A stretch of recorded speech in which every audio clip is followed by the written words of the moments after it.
Bonjour et bienvenue à Bulle de français, le podcast pour améliorer ton français et cultiver ton bien-être. Je suis Jessica Teffeng-Gérivel, la fondatrice de French Sunnyside, où j'offre une approche holistique de l'apprentissage des langues pour te permettre de découvrir, d'exprimer et d'incarner pleinement ton toi authentique, et ce grâce aux outils de la pleine conscience et du développement personnel. Ce podcast est pour toi qui apprends le français et qui souhaite plus de bonheur, plus de douceur, plus de bien-être, plus de conscience, de compassion, de lumière et d'amour dans ta vie. Chaque semaine, dans un français clair et progressif, je partage avec toi des réflexions, de l'inspiration, des conseils et des enseignements pour que tu puisses fluidifier ta compréhension orale de la langue tout en te donnant des outils puissants pour avancer sur ton chemin de vie, avec intention et bienveillance. Bonjour et bienvenue dans ce tout premier épisode du podcast Bulle de français. Je suis tellement heureuse et honorée de t'accueillir ici dans cet espace que je crée pour toi et pour moi. Alors pour ce premier épisode de podcast, je vais te parler un peu de moi, de mon histoire, de ce qui m'a amené à créer ce projet, celui de proposer donc une nouvelle approche de l'apprentissage du français à travers les thèmes du développement personnel. Et puis je vais te parler de toi aussi, parce qu'en réalité, mon histoire, c'est aussi ton histoire, car nous sommes tous interconnectés par une certaine universalité qui s'exprime avant tout par l'utilisation du langage et donc des langues. Alors moi, j'ai découvert très jeune l'existence de différentes langues et donc de différentes façons de s'exprimer, de se sentir, de communiquer, de se positionner, différentes façons d'être au final. Je suis née en Belgique, un petit pays au cœur de l'Europe, dans lequel on parle 3 langues. Et j'ai été adoptée par une famille italienne qui avait émigré en Belgique dans les années 60. Donc j'ai grandi dans un environnement complètement multilingue et je me suis vite rendu compte, j'ai vite réalisé, que ces différentes langues me faisaient me sentir et agir de façon différente.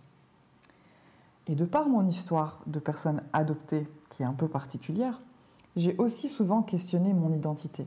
J'ai souvent pensé devoir m'adapter, me conformer aux attentes du monde extérieur, de ma famille, pour pouvoir appartenir et donc survivre.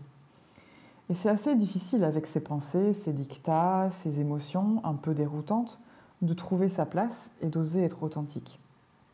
Car oser être authentique, ça signifiait peut-être risquer d'être à nouveau rejeté, à nouveau abandonné. Ça signifie être vulnérable. Et c'est dans les langues étrangères que j'ai trouvé mon oasis, ma petite terre sacrée de liberté, ma petite bulle d'oxygène rien qu'à moi, qui pouvait me permettre d'exprimer mes émotions et mes pensées sans heurter la sensibilité de mon entourage. Ça, c'était l'idée initiale, l'idée de base, l'idée originelle. Donc j'ai commencé à écrire tout ce que j'avais besoin de dire, de poser les mots dans un journal en anglais, avec plein de fautes et une pauvreté lexicale évidente, mais ça fonctionnait. Ce que j'ai découvert, c'est que non seulement cette langue que j'apprenais m'offrait la possibilité de dire l'indicible, mais aussi par conséquent de trouver des facettes, des aspects de moi que je ne connaissais pas du tout, dont je n'avais pas conscience. Et, cerise sur le gâteau, mon anglais devenait meilleur et j'avais de plus en plus confiance non seulement pour écrire en anglais, mais aussi pour le parler. Donc au fur et à mesure, c'est devenu ma langue de cœur et je me suis très fort identifiée à tout ce monde anglo-saxon, au point que j'en ai fait mon métier. J'ai étudié la langue et la littérature anglaise à l'université et je suis devenue ensuite prof d'anglais. Mais ça, c'était avant.